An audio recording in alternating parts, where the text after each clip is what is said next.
62 years. Has it felt like 62 years that you've been involved with the Orioles, professional baseball, all the above? Does it feel like it? Not really. It's funny when you play. Of course, I got to the big leagues when I was 19. I kind of had to be here. The first team I played on, 1965 Orioles, pretty good ball club. They won 94 games. We had some, pretty good team. Yeah, I mean, you had Boog at first, and you had Derek at second. You had Louis Aparicio, and who's going to the Hall of Fame at shortstop. You had that Brooks Robinson guy on his way to 16. Yeah, he's pretty good too. Had been MVP in 64. Sam Bowens and right. Blefrey, Kurt Blefrey came from New Jersey, was Rookie of the Year. And center field, we had Russ Snyder, we had Paul Blair. He would come up that year. So, you kind of make the club, and then you got to stay there and whatever. But it doesn't matter what kind of year you have, whether you play or you broadcast. You're always preparing for the next year. I think if you want to be good at what you do, and it doesn't matter whether it's baseball or anything else, there's a process of being prepared. And, I won 20 games 8 out of 9 years. Every year they took those 20 games away. So you have to, you go to spring training, and really, you probably play golf and run and play racquetball and basketball and all that. And then December 1st, back then we'd go to the YMCA in Towson. And then you just start thinking about, are we going to win again? Are we going to try to be better than the Yankees or the Red Sox? And that's a progression. And I think broadcasting is the same way. I was so fortunate that I started broadcasting when ABC called. They said, what's the 1978 one-game playoff between the Red Sox and the Yankees? If the Yankees win, Reggie Jackson will not do the games for ABC. You will, with Howard Cosell and Keith Jackson. And that's the game, Guidry against Mike Torres, who had, already won 20 games for us and then got traded to Oakland. Now he's with the Red Sox. And I watched the game, and that's the Bucky Dent home run. So every time I see Bucky Dent, I said, you're the reason I'm a broadcaster. He hits the 3-run home run, I think, in the 4th or 5th inning. It goes from Red Sox up 2-0, 3-2 Yankees, 4-2 Yankees, 5-2 Yankees, 5-3 Yankees, 5-4 Yankees, and then Guskasic, who we saw at Seniors Foundation, comes in and gets, I think, Rice and Fisk and Yaz out in the 9th inning, and I become a broadcaster, never knowing that I would be doing that when I was 79 years old. So we can thank Bucky Dent for that. Oh, exactly. Isn't that funny? Kind of how it all unravels, of one thing leads to another. And we'll get into the broadcasting side of it, and how I feel about it, because I'm getting into this now, and I'm trying to figure out the right ways to work and how to do it. But like everything that you just talked about, preparation for whatever you do is the key to everything. I think someone said how you do one thing is how you do all things. And when you're playing, you got to be prepared. And if you're broadcasting, you also got to be prepared. And it shows if you're not prepared on the field or in the booth. You said about getting up to the big leagues, though. You said about staying. I think that nowadays we look at all the talented players, but this better than me, Jim. The most talented guys don't always stay. Talent helps, no doubt about it, but it's that other element that can separate themselves. What was it for you? What did you have to learn to stay up in the big leagues? Well, I had to listen to your grandfather. When I was 18 years old, I was playing for Aberdeen, South Dakota, and I knew I was going to one of the A teams. I had just signed, and we went down to Thomasville, Georgia. You had the 4A, the rookie league, or the guys that may end up being in the rookie league. Jimmy Fry was managing that ball club, who would eventually be our hitting, coach and first base coach, and managing Kansas City Cubs and the GM of the Cubs. So he didn't even really have first year with the Orioles. He had played at 35 and could almost outrun everybody in our camp. And he's 35 years old, but he didn't hit home runs. He had 335, and next thing you know, he was a coach for the Orioles. But Thomasville, Georgia, I was, I think, number 128. So, I was supposed to be a bonus kid. I think I got 30,000. My parents got 10. That was a lot of money back then.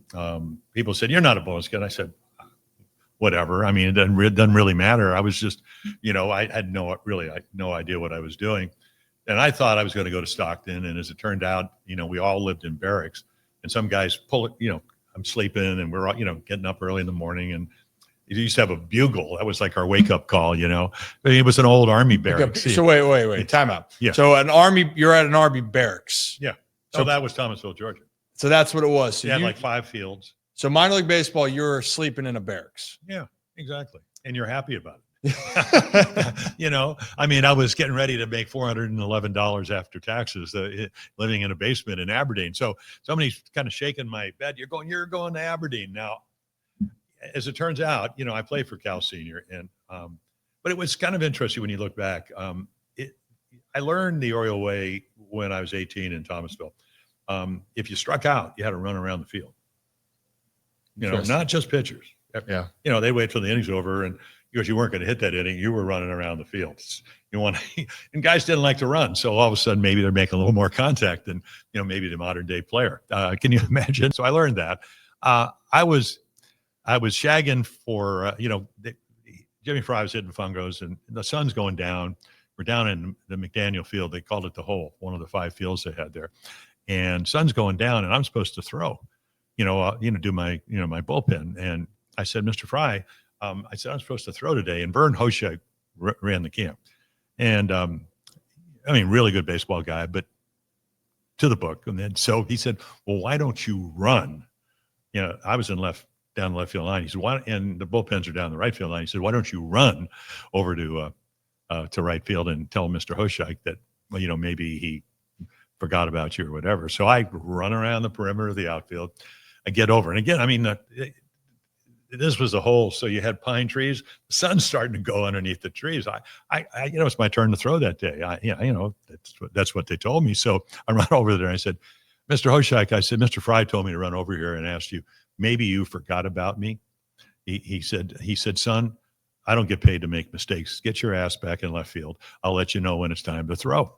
I said, yes, sir. So that was one of the lessons I learned. And then I think I pitched 27 scoreless innings. I have no idea how I did it because I was just learning how to pitch because I was a all-state football, basketball player. I mean, I played baseball in the summer and, you know, high school baseball and whatever, Babe Ruth, Pony League, You're a multi-sport athlete again. Yeah, but I mean, I never really focused on baseball. Now I'm focusing on baseball because I had signed with the Orioles. So, I lined out with 2 outs and I hit a line drive to right field and I'm out. I run hard out of the box. Guy catches the ball. The inning's over. Now I'm going to go focus on, getting the other team or the inter squad game that I was pitching. And at lunch they go, Palmer, where are you? And, stand up. And I stand up. They said, don't we run balls out in the Oriole organization? I said, yes, sir. Now, I didn't want to, you didn't try to explain, well, I was out and I did run hard. You just go, yes, sir. I saw another guy messed up a ball in left field. He's trying to make the club and he's screaming at him.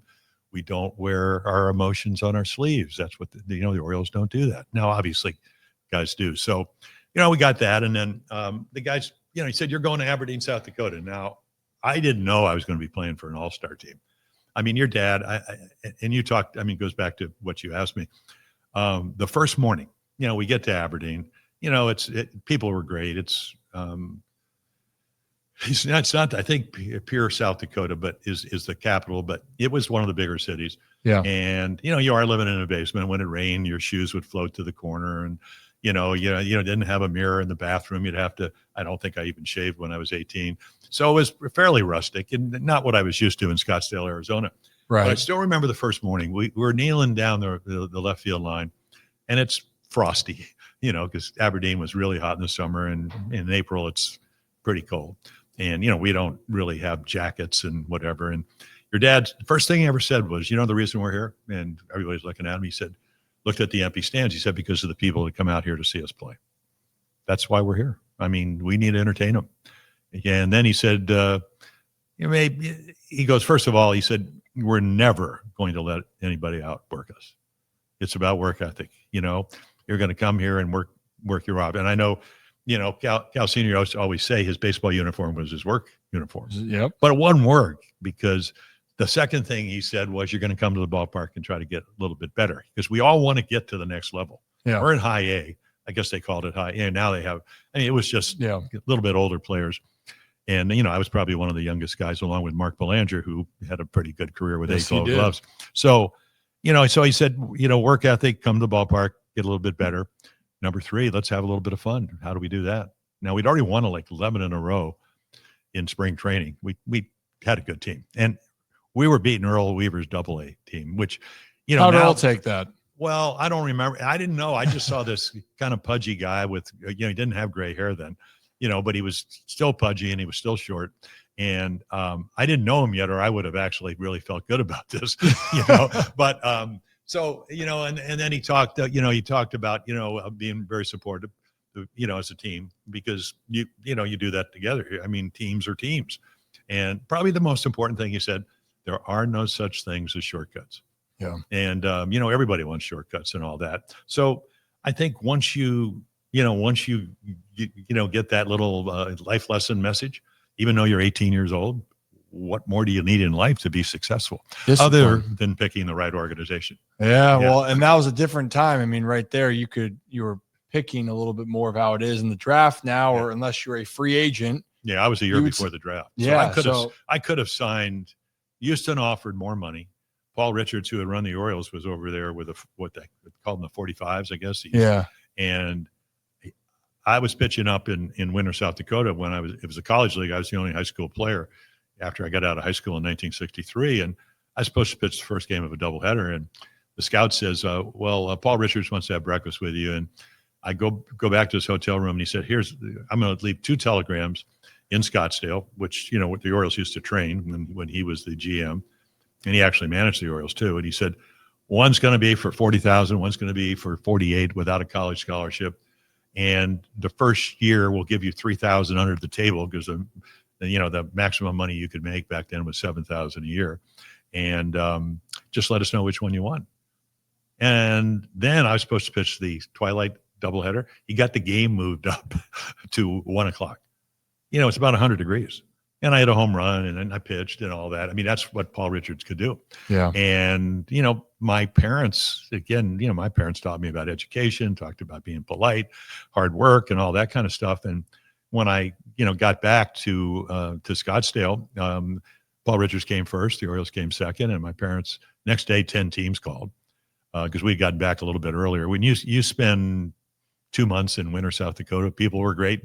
You want to get back to Scottsdale. You want to get back to home. No doubt. Get home. I'm only 17 years old. And as it turned out, I made the right decision. I mean, the play on the teams I played on with the players I played on. I mean, I did an autograph thing for the block party the other day with Boog Powell.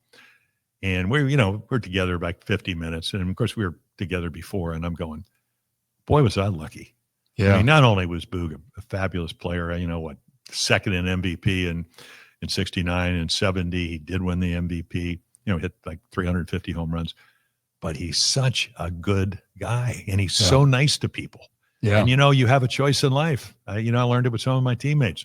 You want to be rude, or in the same amount of time, you can be nice. And Boog really set the tone for that. Yeah. I mean, when you look at this, what I'm hearing with the Orioles organization, and I knew some of this, but for everyone that listens to it, at a young age, you need guidance once you move on in your life. And whether you get that growing up, or in this case, this was you going off to work, after high school. This is going to work, but you need to make sure you have a good structure. The Orioles were a good structure, set the right goals, disciplines. Hey, I know with Cal Senior, we're going to hustle hard. You're going to be disciplined. We're going to work on getting better. We're going to try to our practice is where we're trying to make perfect. Yeah. Yes. Make practice perfect. The game is hard, but what we can control are these elements. And then on top of it, then you have those core values. Then you have guys that buy into that. And then you're a part of teams that have great players, but then those people kind of, are all a part of that. I mean, heck, Jim, you were in the glory days. And I hope there's more glory days for the team. But when you came up, those teams were good. Oh, yeah. Well, we had really good. So I'm there from 65 to 80, kind of 84. Had the best winning percentage in baseball. So I always wonder, what if I had signed with Houston? Probably wouldn't have been in the Hall of Fame. The Dodgers wanted me to go to SC for a year, and they signed Jeff Torborg instead of me. Now, if I signed with the Dodgers, had a nice organization, yeah, and I get tendonitis. I mean, I did not hurt my shoulder pitching. I hurt my shoulder in 1966 when we won our first World Series. Won 15 games. It went from about 100 innings to 208. Now I had pitched 180 something my first year in ball, so I was ready. But my wife was pregnant. Susie was pregnant with my first daughter, Jamie, and I would go home and paint. I couldn't afford a painter. So I'm rolling the painting the baby's room, and I just irritated the tenant. And Robert Curlin, Bob Curlin was one, Curlin Job. Job is the guy that did Tommy John surgery. Yeah. Curlin cured my arm in a day. He just said, put your hands up. The groove opens, injected it. He said, I was working out at Dodger Stadium, wait 2 days, come throw 120 feet, 90 feet, then throw, and it was gone. But now, in those 2 years, when you go from 7,500 to 15 when you win the World Series, and then they cut your salary, and you're in Miami, you're in Elmira, you're in Rochester, and your family's back in Baltimore, you're still pitching. And I was pitching for your grandfather when I was in Pittsfield, Massachusetts, and I got 2 strikes on Billy Canigliaro, Tony C's brother. Yeah. And I tried to throw as hard as I could, and when you have a bad arm, it's hard to do, and I heard everything pop. Oh, yeah. And I threw a couple of slow curveballs. Your grandfather came out. He said, what's going on? I said, I don't know. It's not good. So I came back to Baltimore, and it's funny, sports medicine was so in infancy back then that Ralph Salvin, our trainer, I'm combing my hair. And when I'm combing my hair, he's behind me and he says, geez, you got a big hole in your back. I had torn the infra spinatus, which is one of the rotator cuffs. Yeah. And then I didn't go to the team doctor. I went to a physiatrist over at Sinai Hospital, Stanley Cohen, and he did all kinds of tests. And when he tested that nerve, and when you put the Teflon needle in, it sends a pattern. Yeah. It went, and I go, my heart sunk. As it turned out, I rehabbed it, went to Puerto Rico, played for Frank Robinson, went 6-0 with a no-hitter, and you're back. Yeah, well, and I'm back on a team that won 109 games. So it's fascinating. There's so many things that are fascinating with this. I could go so many different ways. One, I wanted to in the midst of, yes, hurting your shoulder and battling through and the teams being good, also as the part of you were one of the best, you were developing to become one of the best players, but then you weren't getting paid that much. You're just talking about painting yourself because, you couldn't afford to actually have someone come in and paint there. What are some of those other stories? I mean, I know, for you doing the Jockey commercials, or the Jockey ad, that was a way for you to get more money so that could help fund with you, your family, and beyond that. Yeah, I used to do speaking for Sports Illustrated. It was like, you'd go speak at, one of the guys that started at IBM, and it would be $2,500. And Keith Morris, who did the speaking for Sports Illustrated, called me. He said, listen, instead of a speech, they're going to use 9 athletes in an ad for Jockey, take away their uniforms, what do you have? Mm-hmm. So you'll be one of the 9. And I, typical ball player, I said, well, what are they going to pay us? He goes, well, more than you make for a speech, $3,500. So I went up on the Metroliner to Baltimore, and stayed at the Hilton. They actually shot the ad. It was a luncheon. They gave me a glove and the briefest pair of underwear. People were eating ham and cheese and pastrami. I'm standing there. They're actually shooting the ads. And but again, there were 8 other guys. Now, Pete Rose was supposed to be there. He missed his flight. They flew him in on a I think a chartered jet, plane. Yeah. Might have not even been a jet in 1977, but I think it was. And I came up $35 round trip, and I showed up on time. And apparently, the next year they asked me to do it again. I was the only guy that they did. And so that was 78, 79. They didn't use anybody, used generic guys. Because you got to understand, there are a lot of models look a lot better than I do. So, but what Bill Herman, who was the director of advertising for Jockey, said, okay, 75% of women buy men's underwear. So we do need to have somebody that, looks good in underwear. They market tested Steve Garvey and myself. And Steve Garvey looks a little bit like me. I'm just a lot taller because my wife had a home furnishing store in Palm Beach, and I'm out unpacking boxes on the sidewalk, and some woman goes up to the cash register breathlessly and says, Steve Garvey's out on the sidewalk. And she said, no, that's actually Jim Palmer. And he's taller and he's in the Hall of Fame. So anyway, so,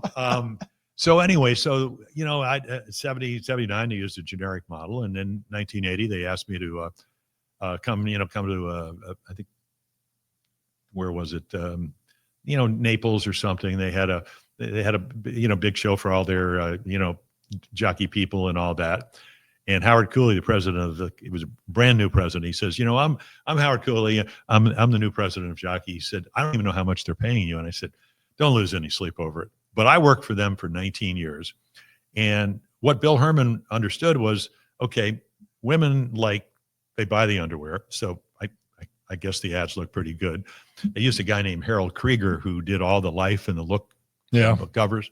He was one of the best studio photographers. And when they did the test, I go, now, you know, I kept myself in shape, but I go, geez, I actually look pretty good. I look good now. Yeah, I'm telling you, good lighting. I mean, no, it wasn't. That was I don't think they retouched things back then. Now, they could make me look good in 1979 or at age 79. Yeah, they started introducing you as Jim Palmer, male model and Hall of Fame baseball pitcher. I don't think they do that. Do they not do that? Do you want me to have that on the broadcast now? We can have that be Jim Palmer, male model first. No, and then because Hall of Fame Kevin pitcher? Brown, I cannot visualize Kevin Brown and doing underwear ads, to be quite honest. You know, I wasn't really thinking of Kevin. No, but I am. So you are now. Well, you know, when I worked at ABC, I worked with Howard Cosell for 9 years, and Bob Uecker, who just passed away, one of the great people in baseball. And one night, we're waiting for Keith Jackson to do a Texas and Oklahoma at noon, take a private jet to New York, ambulance through the Bronx to get to Yankee Stadium for an 8:00 ball game. And Uke's going to do the game if Howard doesn't show up. Or, I mean, if Keith Jackson doesn't show up, and he looks at Howard and he goes, Howie, how do you look in the nude? Well, see, not that Kevin Brown would be as bad as Bob Uecker, but, you know, some of us just look better. And but see, men weren't threatened. You know, I did all the store appearances and all that. And again, I did them for 19 years. I'd probably do 20, 25 store appearances. So I got to meet baseball people. And I'd be in San Francisco. I would meet a potpourri of different baseball fans. Oh, I'm sure. Oh, I mean, I had women come up and they would say, would you sign my underwear? And usually they would take a pair of underwear out of their purse or something. This woman opens up her raincoat. She has a sheer body stocking and a pair of yellow Jockey for her. And I said, well, where would you like me to autograph? She says, well, how about right here and add your middle name? So again, and they were shooting one of those Wednesday night things and all that reality shows, and I'm going, boy, is this embarrassing. Man, what a time. But you know what? What I love about this one, it ended up being a good thing for you because you paid I didn't bills. Have to leave Baltimore. It's a great relationship. I mean, what you're reading, but isn't that what? I mean, worked for ABC for years. Yeah. You know, started in 78, worked all the way to 95. Worked for the Orioles for almost 20 years. Been now 62 years if you go from playing to broadcasting. Did the Money Store ads for like 10 years and all that. Call the Money Store. So you were able to. Yes. You were able to. The thing that I tell a lot of people nowadays, one, you gotta fit what people want, but two, you gotta be willing to work with others, and that's the reason why you've been around for so long. People want to work with you. Well, you're learning this in this business. You got to be accountable. Yeah. It's funny. I mean, everybody said Earl and I had a love-hate relationship. Talking about Earl Weaver. Earl he never shook my hand. He just, what am I going to do when you lose? I said, well, maybe get him next time, Earl. I mean, it's not that hard. So, one time I pitched 5 innings in spring training. I'm running in the outfield, and he calls Mike Flanagan over, and he says, Mike, he said, you see that guy out there? Just do what he does. You'll never have a problem in the big leagues. Now, Earl's not going to tell me that. So he never told you that story. He told Mike that. He told Mike that. Now, Mike and I used to sit in the first row of bulkhead. Earl would sit in first class. We'd be in the bulkhead. Flanny smoked. So I'd sit in the window and blow the smoke to the other side of the plane. And he said, Earl, told me just do what he does and all that. So years later, we're up at Cooperstown, probably 2007. And as Earl got older, I couldn't joust or joke with him as much as I used to. Yeah. So we're getting ready to go over the Hall of Fame. It's Saturday night before the induction. And I looked at him and, I'd gotten married, and he looks at Susan, my wife, and he says, "I told you not to marry him." And I said, "You don't really mean that, Earl." I said, "Mike Flanagan told me what you told him back in 1976." And he goes, "I told them all that." That's really cool. Well, it is, except Earl was never going to tell you that. Well, but Earl, back to your point, about accountability. Yeah, we had a love. None of us, like to lose. Earl hated it. I hated it because, World Series shares were when you didn't make a lot of money. I mean, I made $7,500 my second year in baseball. The World Series share was $11,683.04.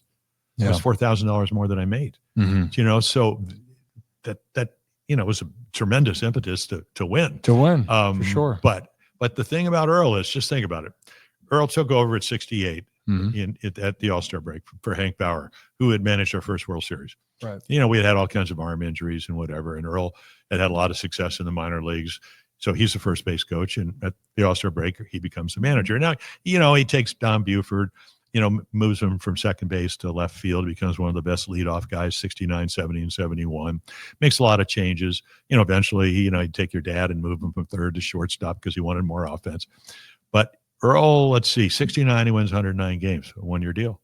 108 the next year, one-year deal. 101 the next. Every year, we would win between 109 and 95 games. And one-year deal. Yeah, one-year deal until 1980.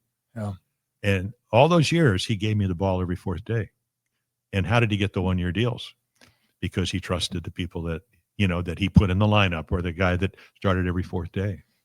And I think that's a good point to be made when you just mentioned earlier about when you transition to broadcasting and you're transitioning to whatever you do, it's the same thing as preparing, where you don't know what the future holds. Right now is the important moment. Stay in the moment, stay focused. Because even back then, all that success, you would think nowadays with all the managers and everybody wanting more security, and it's still to an extent, right? We've seen it with coaches. They could be gone in an instant. A player can be gone in an instant, but you're seeing coaches have 2 or 3 year contracts to start. There's a little bit of leeway with these guys.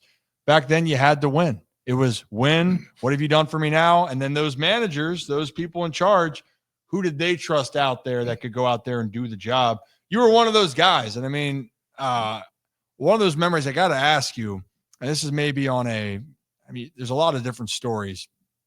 One thing I am very proud of, because we're not going to see it again, of what you accomplished, again, with the 20-game winners, besides the fact that also all the innings you threw. How many innings you end up throwing again?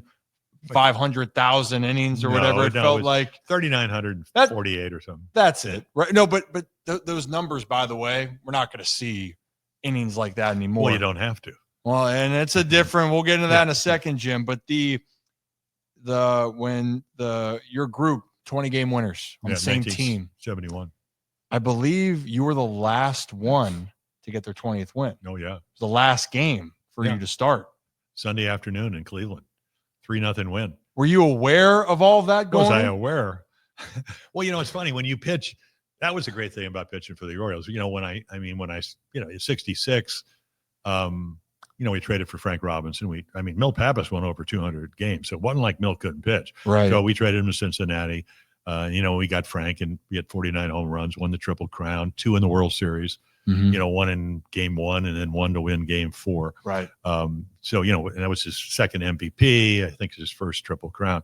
So, we didn't, Dave McNally and I were probably the two best pitchers other than Steve Barber, but he had some, elbow problems. Tom Phoebus, like I mentioned, Baltimore kid, he had come up and pitched well at the end. Wally Bunker, I was telling Ben McDonald this story the other day. Wally Bunker went 10-1 in A-ball. Now, he was a year older than I was. So he's up, and so they call him up. In the old days, if you pitched in A-ball, they'd bring you up for the last month. Yeah. They didn't have a 40-man roster. It didn't count on your free agent time because you couldn't be a free agent and all that. So Wally comes up, and Charlie Lau, went on to be one of the great hitting instructors, but he's one of our catchers. Mm-hmm. And Wally's warming up in Cleveland.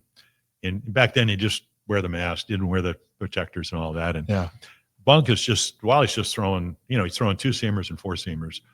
And after about the 10th pitch, Charlie takes his mask off, walks halfway out, and he says, Wally, he goes, what are you doing? He says, well, I got a 2-seamer and I got a 4-seamer. He said, you got to let me know. He's going to break my hand. That's just 2 fastballs. Yeah. One dove and the other one would take off. Right. And then he had a little breaking ball. So the next year he goes 19-5. He's rookie pitcher of the year. So Bunk was, he was on the team, but he had hurt his arm. He got married. Maybe while he was never one of the guys that was going to play basketball and racquetball and run and do all that kind of stuff. So he came spring training and was really never the same pitcher, even though he did win Game 3, 1-0 in the 66 World Series. And then he would go to Kansas City and whatever. So we didn't have great pitchers, but I always, we traded for Mike Cuellar in 69. McNally came back, won like 16 straight games, 17 straight games. Pat Dobson, we traded for him. Now we have 4 20-game winners. And the great thing about pitching and good staffs, you don't win on Monday. You're relaxed because if I don't win today, Cuellar, McNally, and someone that's going to back it up. Exactly. So that game was, I pitched against, I think Alan Foster had been a bonus kid with the Dodgers. I didn't want to be the only guy that didn't win 20 games. Yeah, don't be that guy, Jim. So it was on your mind of being, well, I can't let they all got it. I got to get this. Well, this it didn't number. matter that I gave up the least amount of runs. I was, just think about the difference between 1971 and 2024 or 2025. If you win 19, you know how much money you're making. But if everybody else wins 20, you'd be the odd guy out. So I pitched well. I hit a line drive off Greg Nettles' foot. It hit him in the chin, and they called it an error. I hit a ball into left center that they kind of messed up. They gave them another error, finally doubled down the left field line.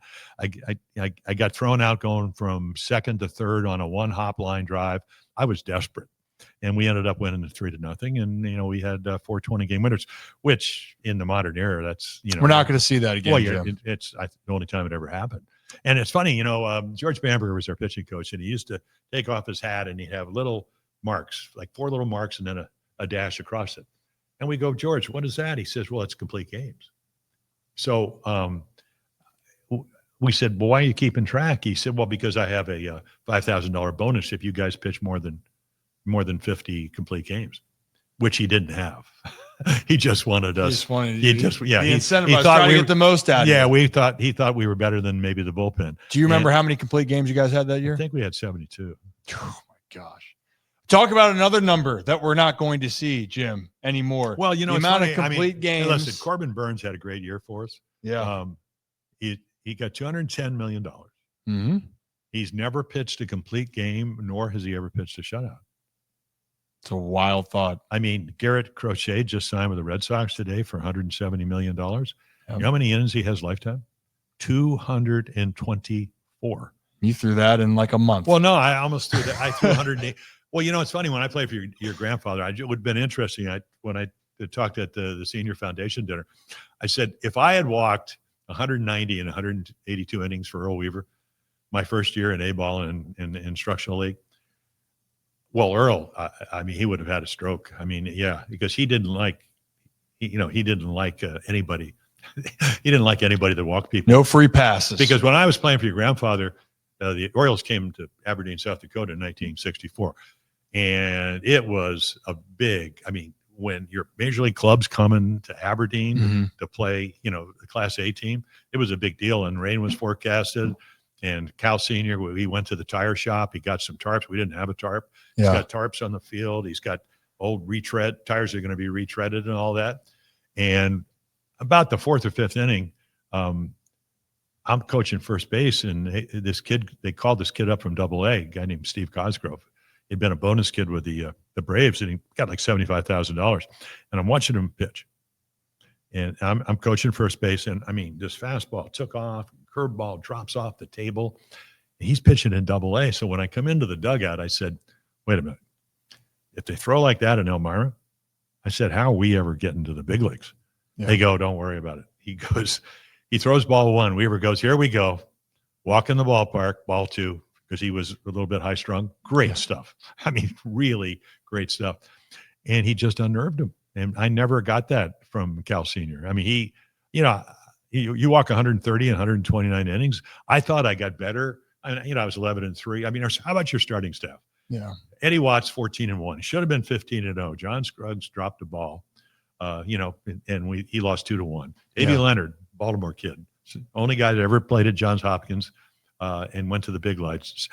Davey signed for a 20% discount on a pair of spikes. Went 60 and 21 in the minor leagues for the Orioles. Played in the big leagues 6 years. Wow. So he's 16-4. Next year he goes 20-5. Next year he goes 15-3 at AAA. Yeah. Tom Fisher's 15-6. I'm 11-3, and Mike Davison, a left-hander that got drafted, is 11-4. That's the starting staff. And we all got to pitch. Are you getting my drift here? Oh, I'm getting the drift. We were, 100. I mean, I had a knot in my back because we didn't have a trainer. And I pitched 29 innings, and then went to instructional league, pitched another 54. The other guys all pitched 180, 160, and whatever. So we got to learn to pitch. Yeah. We didn't have anybody telling us, what your spin rate is or, the shape of your pitches. The hitters kind of told you what that was. So kind of to wrap this up, because in the pitching side now, and the game has changed, and the knowledge of it, right? The goal is still the same. Get the guy out. I don't care how you really do it. You got to get him out. But we do know the threat of walking guys is not as high as it used to be, right? It's, hey, throw your best stuff. If you walk a guy, but you're able to get him out with the strikeout, no harm done, right? Back then it was no free passes. Make them earn it. And don't strike out. Right? The dynamic has changed. What, maybe in your eyes right now, is there anybody in the bigs right now throughout all of baseball that kind of makes you feel that old school? It's a good question. I mean, you got Brandon Webb up in San Francisco, sinker ball. I mean, it's a hard thing to think off the top of our head. Well, because everybody, it's perfect example. Let's go to Cade Popich, who pitched opening day for the Orioles. Yeah, left-hander. If you're breathing, what did Pete Rose say about lefties? If you're breathing and you're left-handed, you can pitch in the big leagues. Right. So I thought he would actually have more velocity, but his average fastball, he'll hit 93 or 4 every once in a while, but it's 92.7. Yeah. And he can pitch inside, but. If I go back, going back to my year, we all know Nolan Ryan, pitched 7 no-hitters, won 319 games, whatever. Yeah. But they had a lefty by the name of Frank Tanana, who in 1975 with the Angels, I thought was going to be better than Nolan. He could. Andy Etchebarren, who went from us to the Angels, said nobody, Cuellar, McNally, nobody pitched inside better than Frank Tanana. Now he's throwing 95, 96 on the old gun, the slow gun. Great curveball, great changeup. Right. And so that's 1975. So he hurts his arm. 12 years later, I do the last game of the season with Tim McCarver and Al Michaels in Detroit for who's going to the playoffs. Tanana beats Jimmy Key 1-0 on a Larry Herndon home run, throwing about 87 miles per hour. He still pitches in. He still throws his fastball to both sides of the plate. He still has a really good curveball. He still throws strikes one. And he can throw the unexpected. Earl Weaver always talked about it. That guy throws the unexpected. Well, if you're not going to be overpowering, throw the unexpected. Pitch to both sides of the plate. They don't teach that anymore. I talked to Drew French, who did a great job as our first-year pitching coach last year in 2024. I said, and they asked me, your dad got guys to come down to spring training this year. I said, so if I come down, can I teach them to throw the ball low and away? He said, Jim, the average major league pitcher misses their target by 9 inches. And then I watched the video the other day. It's about 12.5 inches. So the plate's 17 inches wide. And if, in the old days, you lived on the corners. Yep. You threw strike one away. That was the Oriole. If you pitched for the White Sox and Johnny Sane, it was kind of like today, spin the ball, but George Bamberger was, can you stay out of the middle of the plate? And now it's, okay, how hard do I throw? Can I pitch the boat? Do I throw strikes? Yeah. We were talking about Batista.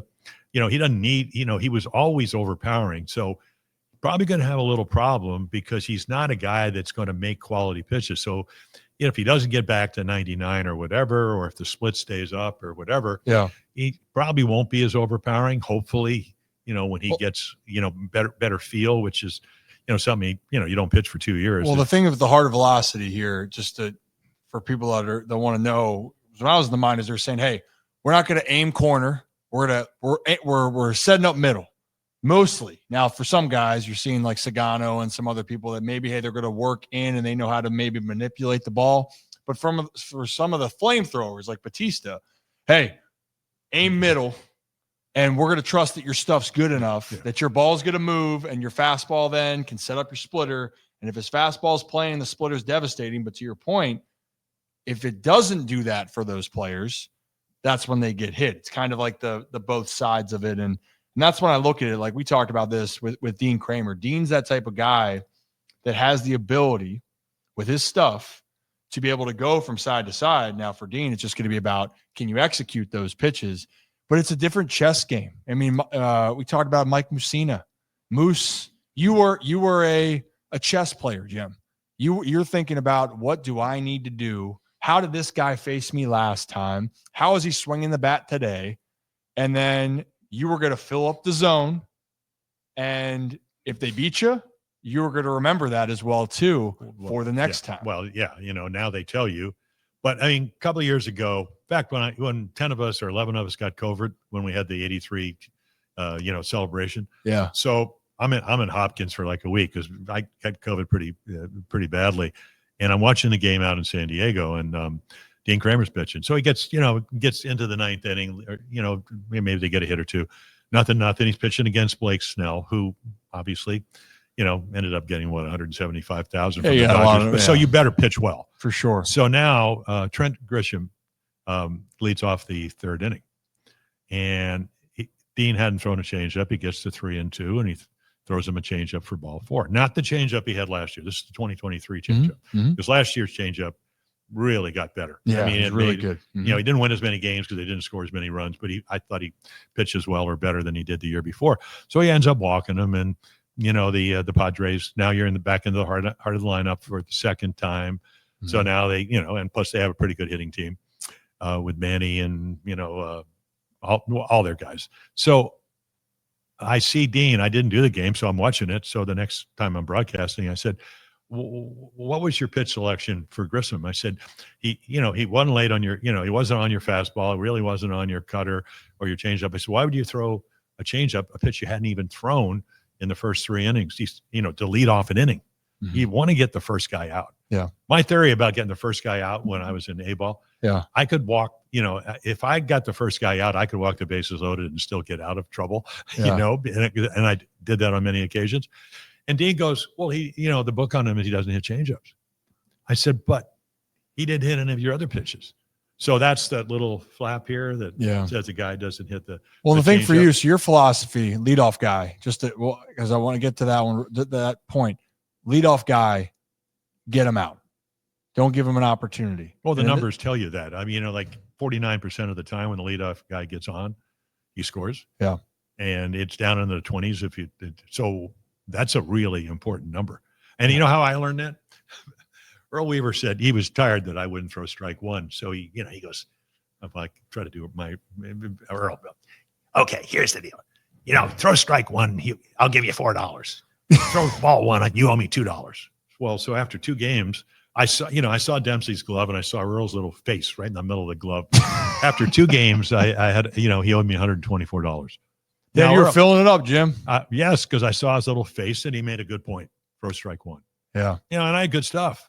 So it just made me focus more. So now you get so many different numbers. And one of them is, now I think the crucial pitch in baseball is the 1-1 pitch. Yeah. Because if you go 2-1 versus 1-2, I mean, change dynamic. Yeah, it really changes dynamically and whatever. But if you can throw strike one, and then strike two, the batting average every year with 2 strikes, not 0-2, but any strike two, it's like 167. Yeah. So you like to get to 2 strikes, but strike one is really important. And for me, it was just Earl once again. I mean, he used to give us lectures on how we should pitch and all that. And then Dave McNally told him in Milwaukee once, he said, I never made it's one of the great stories. He said, 2 things. We had lost like 7 or 8 in a row on the road. He said, 2 things. I never left a guy at third base with less than 2 outs. Always got him in. Sacrifice fly.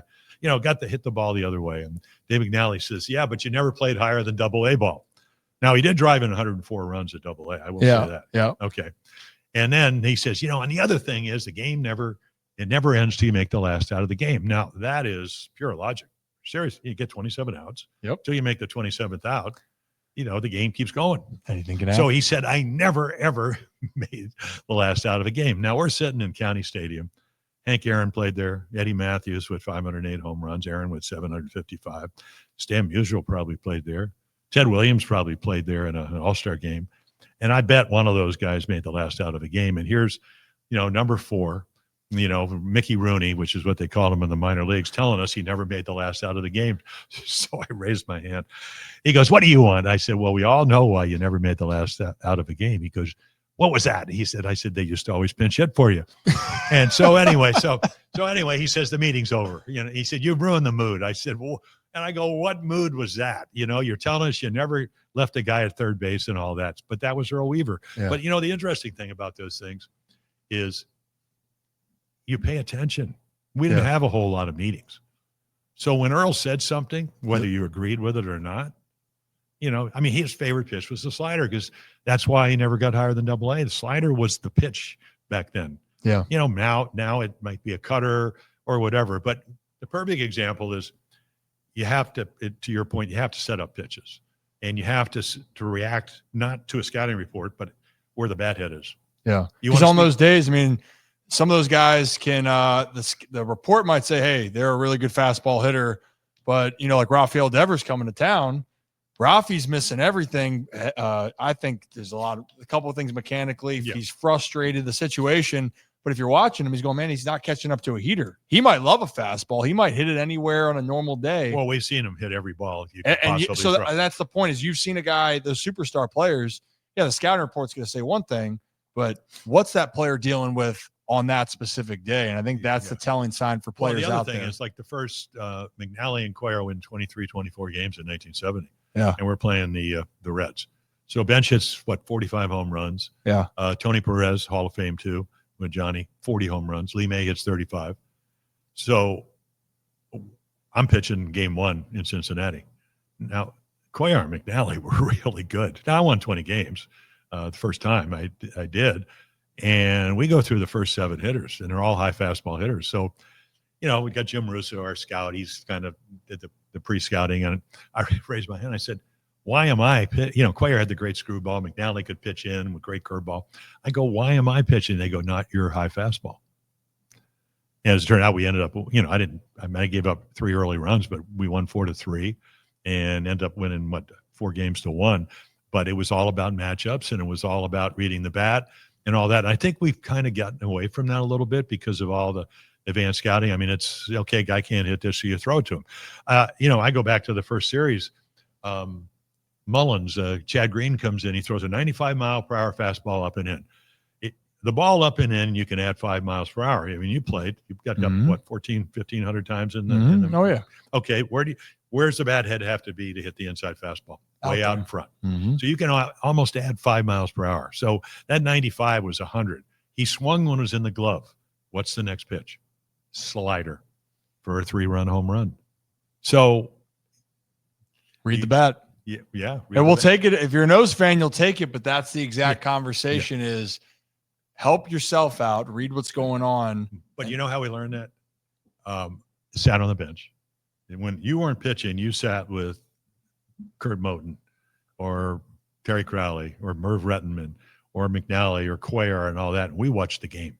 Yeah. And when you watch the game, it's like broadcasting, except you got to clean up your language when you're on the air. Yeah, you can't say some of the things that are on the bench there. The guys in here have heard me speak a little differently. I haven't used it this year yet, but there's a term. The ball was right down so now it's going to be right down the zipper. Yeah. Is that what you use instead now? Right down the zipper? I might have to use that. You have to use that term? Yeah, you never know. I think people can read between the lines on what the other term could be. Well, Gary Thorne and I used to always talk about our last broadcast as we ride into the sunset. How could he ever throw that pitch? What was he ever thinking of? And, of course, they stream it, and then we're gone. And, Gary's teaching, high school and doing college stuff out in Santa Barbara. And I'll be in an old age home somewhere, You'll be running around working out and doing your thing, Jim. You're living till 100 years old. We've already set the precedent for you. Yeah. I want to live just to annoy people. I want to live till I'm hey, you can come annoy me all the time. I'm right around the corner from you. I know you're right here. So I'm glad you're able to get in here to wrap this up. There's one thing just looking back.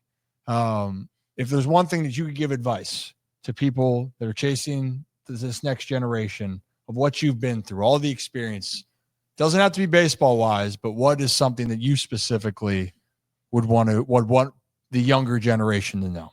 Awareness. You got to look around. I remember my youngest daughter went off to Europe, and Kelly was wonderful. The younger and feisty. I mean, when I lost the last game of '82, somebody writes, "Well, Jim Palmer didn't care." I mean, if we win, we go to the playoffs. If we win, I get a Cy Young award. If we win, we do accomplish what? And I lose to Sutton. I was 15-5, had a good year. I was at 37 years old at the time. And so if somebody writes that Jim Palmer didn't care because he's going to go work for ABC. And Kelly wrote a letter to the editor. How would you know? You don't live with my dad. You don't know how much he cares and all that. So Kelly was going off to Europe, and I said, Kelly, peripheral vision, be aware, look around. Life's not just about you. And I think you have to, you want to be in the moment. I think all the great, I don't care what you do in life, you're in the moment. Yeah, I mean, be present. I used to have a stunt man. He goes, yesterday's a canceled check. Tomorrow's a promissory note, and today is cash on the barrel. And the people that make adjustments and are aware, that's why the injury to Colton Cowser is disappointing because, pretty gifted player. He's exactly what you want from a number one draft choice. He's almost won a Gold Glove in left field, could have, throws well, runs well, has power. Now, okay, didn't hit lefties well, didn't hit with runners in scoring position well. So that's your first year in the big leagues. Struck out too much. Yeah. Hustles everything. That's how he broke his thumb. Yep. If he's loafing, there's no close play at first and all that. So I'm thinking, okay, if I was Colton Cowser and I was running the organization, I might have BJ Surhoff talk to him. Now, why would I do that? Well, BJ hit, 287 lifetime. Off lefties. He had 287 off, off lefties. He got 2,300 hits. He had 298 with runners in scoring position.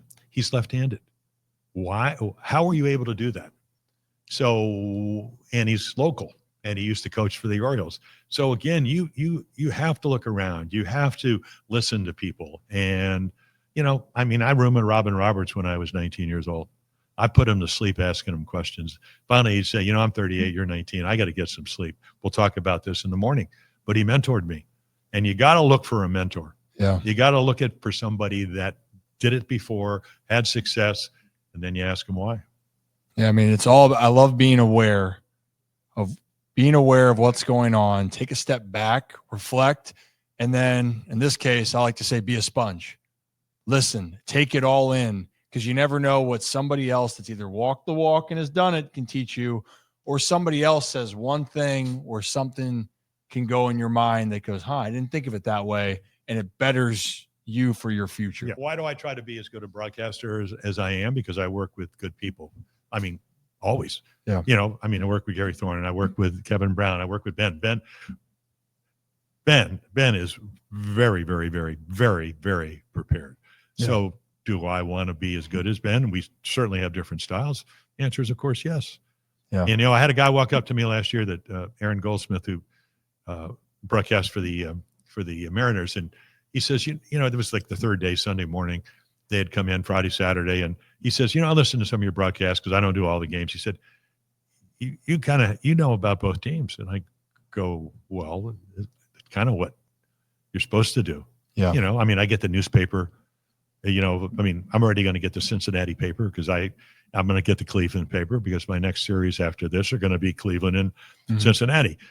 So I said to Aaron, I said, why do you say that? He said, well, you're in the Hall of Fame.